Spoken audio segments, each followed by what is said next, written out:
Hello future doctors. तो आज एक नई वीडियो में आपका स्वागत है। बहुत ही ज़बरदस्त वीडियो होने वाली है जिसमें हम बात करेंगे कि 5 unit habits of NEET toppers. NEET toppers जो होता है स्टूडेंट्स, उसमें क्या अलग से वो हैबिट्स होती हैं जो बाकी स्टूडेंट से उसको अलग बनाता है।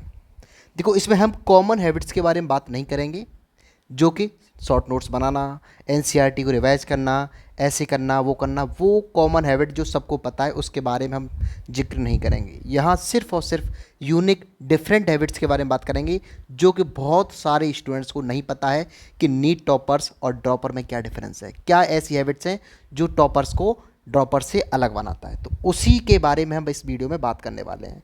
चैनल पर नए हो तो प्लीज़ चैनल को सब्सक्राइब कर लेना। इस तरह की वीडियोज आपको आती रहती है इस चैनल पर और बहुत ही ज़्यादा आपकी नीट की प्रिपरेशन की जर्नी में हेल्पफुल होने वाला है। तो डॉक्टर बनना इतना आसान नहीं है, बट इतना डिफ़िकल्ट भी नहीं है।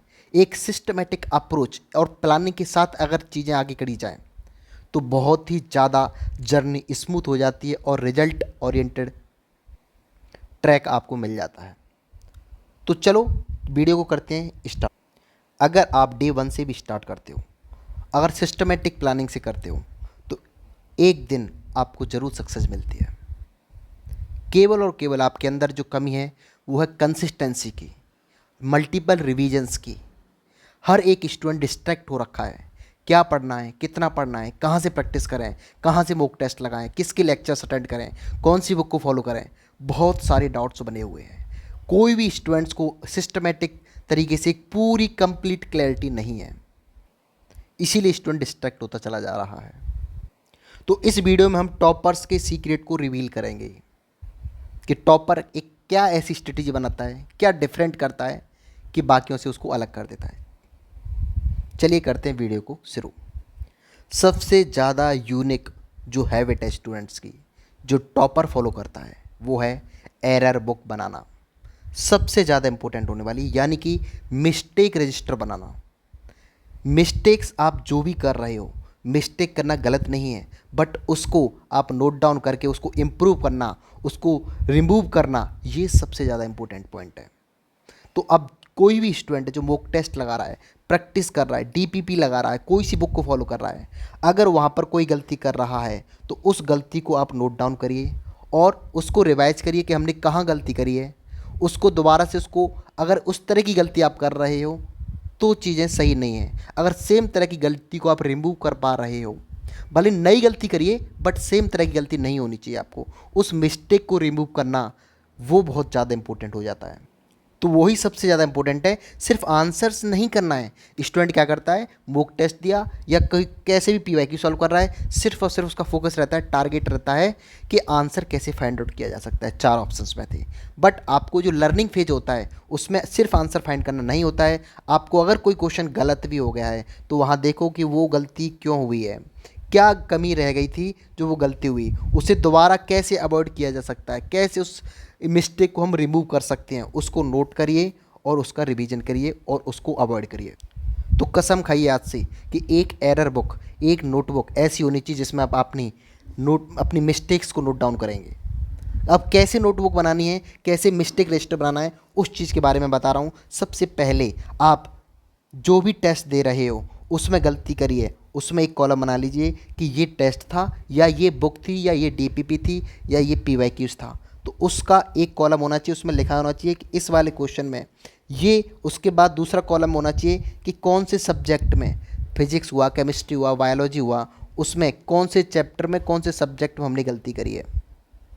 जैसे ग्रेविटेशन हुआ, हमने ग्रेविटेशन वहाँ लिख दिया कि इस वाले मॉक टेस्ट में ग्रेविटेशन वाले चैप्टर में हमने ये गलती करी है। उसके बाद क्वेश्चन में कौन सा टॉपिक था, कि आपको कौन सा टॉपिक है जो जहाँ पर आपने गलती कर दी है। जैसे कि एमसीक्यू नंबर लिख सकते हो आप कि ये वाला क्वेश्चन था ग्रेविटेशन में, आपने जैसे कहा कि हमको एक्सेलरेशन ड्यू टू ग्रेविटी में हाइट के साथ वेरिएशन आता है, उसमें गलती कर दिया है। तो जिस भी टॉपिक में आपने गलती करी उसको लिखिए कि मुझे मेरा वीक पॉइंट ये है, उसके बाद मेरा रॉन्ग आंसर ये था और करेक्ट आंसर ये था। उसमें अपनी अपने हाथ से हिंदी में लिखो या इंग्लिश में लिखो, उसमें लिखना चाहिए कि ये गलती रही है हमारी, ये नोटबुक है, इसमें ये गलती रही है और इस वजह से गलती हुई है। ये आपका होना चाहिए रीज़न फॉर मिस्टेक, आपको पता होना चाहिए किस वजह से हुआ है। अब मिस्टेक होने का बहुत सारा रीज़न हो सकता है कि आपको कंसेप्ट नहीं आता है, आपने अच्छे से पढ़ा नहीं है, वो कंसेप्ट समझा ही नहीं है। हो सकता है सिली मिस्टेक हो गई, आप स्पीड में थे उस वजह से मिस्टेक हो गई, आपसे कॉन्सेप्ट आता था बट वो मिस्टेक सिली थी। कैलकुलेशन एरर हो गई, आपको कैलकुलेशन में मिस्टेक हो गई।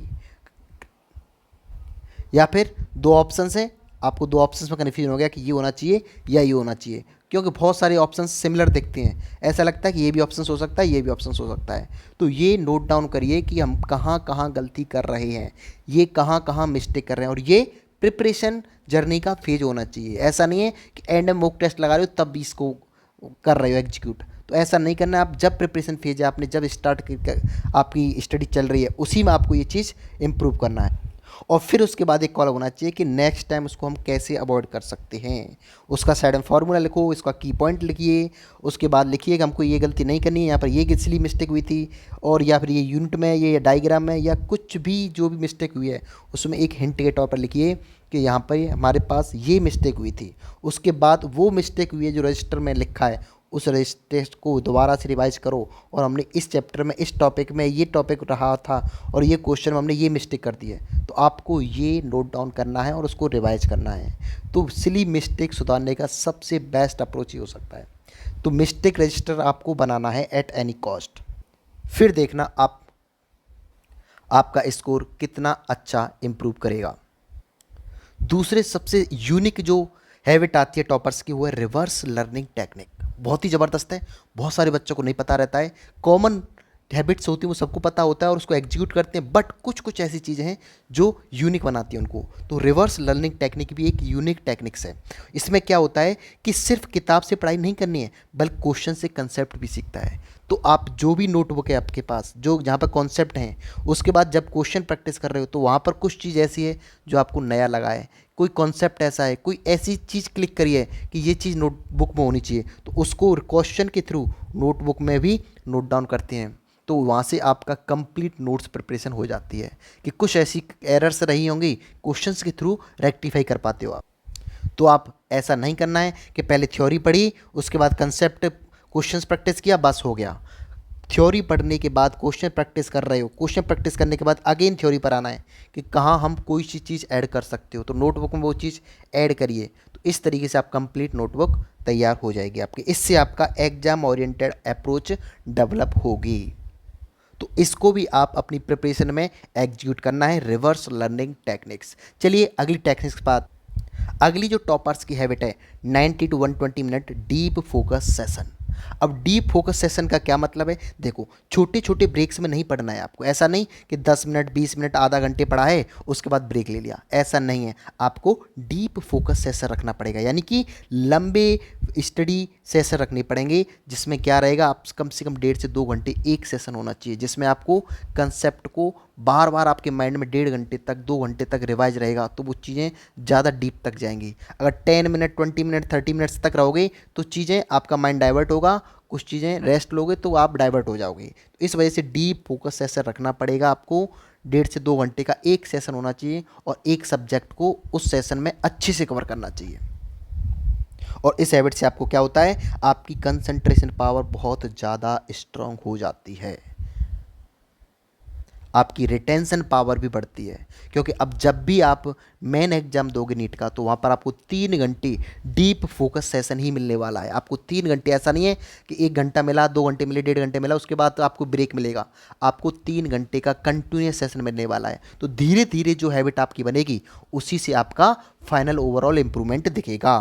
तो बीच बीच में जब भी आप डीप फोकस सेशन कर रहे हो, तो उसमें मोबाइल की चैटिंग, डिस्ट्रैक्शन, ये सारी बंद कर देना है। इवन फ्लाइट मोड पर लगा के कहीं मोबाइल दूर रख देना है। डीप सेशन में मोबाइल की याद भी नहीं आनी चाहिए। तो ये आपके लिए बहुत ही यूनिक हैबिट होने वाली, इसको आपको जरूर एग्जीक्यूट करना चाहिए। चलिए अगली हैबिट पर चलते हैं। अगली हैबिट है बहुत ही ज़बरदस्त, विजुअलाइजेशन एंड एक्टिव रिकॉल।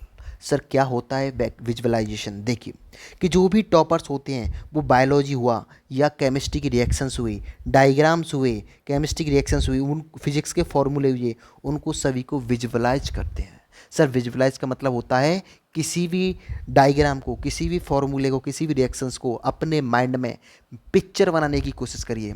कि पिक्चर बनाने का मतलब जैसे ग्रेविटेशन है, अर्थ से ऊपर जाने पर डिक्रीज होती है जी की वैल्यू, डाउन में आने पर जी की वैल्यू डिक्रीज होती है, सेंटर पर जीरो हो जाती है, सरफेस पर मैक्सिमम होती है। इस तरीके से ये डायग्राम आपके माइंड में क्लियर होना चाहिए। ऐसा नहीं है कि आपको थ्योरी के तौर पर याद होना चाहिए। आपके माइंड में जितनी ज़्यादा पिक्चर बनाओगे उतना ज़्यादा आसानी से रिकॉल कर सकते हो और लॉन्ग टाइम के लिए रिकॉल कर सकते हो चीज़ों को। तो विजुअलाइजेशन बहुत ही स्ट्रॉन्ग कंसेप्ट है। हर चीज़ को ट्राई करिए कि विजुअलाइज हो जाए, यानी कि उसका इमेज आपके माइंड में एक इमेज तैयार हो जाए। उससे आप लॉन्ग टर्म तक सस्टेन कर पाओगे चीज़ों को, कंसेप्ट। एक ये भी कंसेप्ट हो सकता है कि आप जब भी किसी बुक को पढ़ा उसके बाद एक पेज लीजिए, उस पर देखिए कि अगर इसी चीज़ को किसी स्टूडेंट को पढ़ाना हो तो आप किस तरीके से पढ़ा सकते हो। कोई फॉर्मूला है, आपको कितना रिवाइज, कितना रिकॉल कर पा रहे हो। अगर उस सारी चीज़ों को तुम एक अगल डिफरेंट पेपर पर लिख पा रहे हो बिना देखे किताब नोटबुक को, तो आपका वो कंसेप्ट बहुत ज़्यादा स्ट्रांग हो चुका है। तो ऐसा नहीं है कि सिर्फ नोटबुक खोल रहे हो तभी आपको वो कंसेप्ट याद आ रहा है, तो इससे आपका लॉस रहेगा। तो आपको ये क्या करना है कि रिकॉल करना है और विजुअलाइज करना है। तो ये भी एक पावरफुल कंसेप्ट होने वाला है जो कि टॉपर्स का सीक्रेट है। चलिए अगले टॉपर्स के सीक्रेट को जानते हैं। अगला है माइंड रीसेट रूटीन। ये भी बहुत पावरफुल टूल है। सर क्या मतलब हुआ इसका कि हर दिन के एंड में जब भी आपकी स्टडी कंप्लीट होती है, हो सकता है कोई रात को लेट तक पढ़ता है, 12 बजे तक, 2 बजे तक, 10 बजे तक सो जाता है, कोई सुबह जल्दी उठ के पढ़ता है। जब भी आप अपने डे को फिनिश करते हो तो उससे 10 से 15 से 20 मिनट एक माइंड रीसेट सेशन रखिए। उसमें क्या है, सिर्फ और सिर्फ आपको क्या है, ये इसको कहते हैं रिफ्लेक्शन टाइम। मीन्स कि रिफ्लेक्शन टाइम में जो जो चीज़ आपने पूरे दिन में करी है, जो जो चीज़ आपने रिवाइज करी है, जो भी टेस्ट दिया है, जो भी थ्योरी पढ़ी, जो चैप्टर किया है, उसका सभी को क्या बनाना है कि सभी को माइंड में करना है क्या क्या हमने अचीव किया है, दिन भर में क्या क्या पढ़ा है, क्या अचीव किया है, कहाँ इम्प्रूवमेंट की ज़रूरत है, कौन सा सब्जेक्ट है जो हमको वीक लग रहा है, कौन से सब्जेक्ट में हमको डर लग रहा है, तो उसमें भी आपको इम्प्रूवमेंट की ज़रूरत है। उसको खुद एनालाइज करिए। इससे क्या होगा, आपके अंदर क्लैरिटी आएगी, कॉन्फिडेंस भी बढ़ेगा। धीरे धीरे आप देखोगे 1 हफ्ते और 15 दिन के अंदर अंदर आपका कॉन्फिडेंस बूस्ट होना शुरू हो जाएगा। तो इसको रिकॉल करिए चीज़ों को कि कहाँ इम्प्रूवमेंट की ज़रूरत है। ये भी बहुत पावरफुल टूल होने वाला है।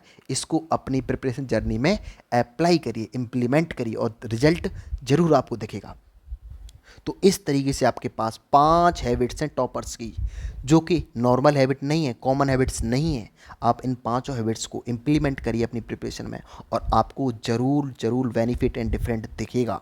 तो चलिए इतना था आपकी आज की वीडियो में। अगर चैनल पर नए हो तो प्लीज़ चैनल को शेयर कर देना, सब्सक्राइब कर लेना। इस तरह का पावरफुल, मोटिवेटेड और हेल्पफुल वीडियो आपकी जर्नी में बहुत ही काम आने वाले हैं और ऐसी वीडियो चैनल पर आती रहेंगी।